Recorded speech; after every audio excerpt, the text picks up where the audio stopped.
And so this was something that really just started off as a very personal project.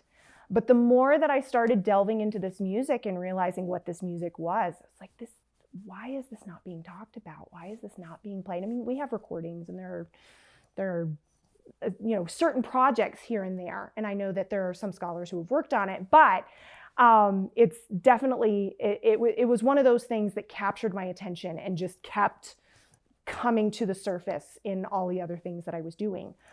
And so it took about a year for this to develop, like figuring out what do I want to do with this? What do I even want to call it? At first I was going to call it the Jane Austen Project, and then realized A, it doesn't have much to do with music. It's kind of a generic topic. And then B, there's a lovely book that has been written that's called the Jane Austen Project. And I was like, well, I don't want to try to copy that. And so the playlist really evolved from this idea of, this was like the original playlists, right? Like before you had your Apple Music and Spotify, or even CDs that you would make mix CDs, that type of thing. Like this was their playlist, was this collection of music that they had. And so it just clicked from there. And this is where the project kind of solidified at that point.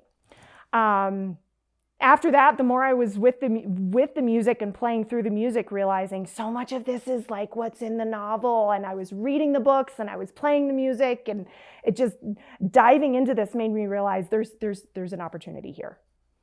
And that's where the actual dramatized performance evolved out of.